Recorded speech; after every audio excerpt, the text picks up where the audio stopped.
হাজারো ব্যথা বেদনার পরে ফিরে আসনি তুমি আপন ঘরে।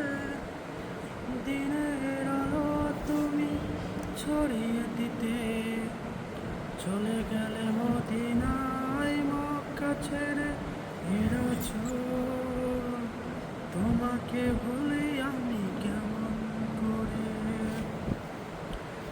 খেয়ে না খেয়ে দিন পোছারের কাজে নিজেকে দিয়েছ বিলিয়ে। তাই ফের কাফেরেরা চিনল না সে আলো, দুষ্ট ছেলেদের পিছু দিল লেলিয়ে। খেয়ে না খেয়ে দিন পোছারের কাজে নিজেকে দিয়েছ বিলিয়ে। তাই ফের কাফেরেরা চিনল না সে আলো, দুষ্ট ছেলেদের পিছু দিল লেলিয়ে। এরা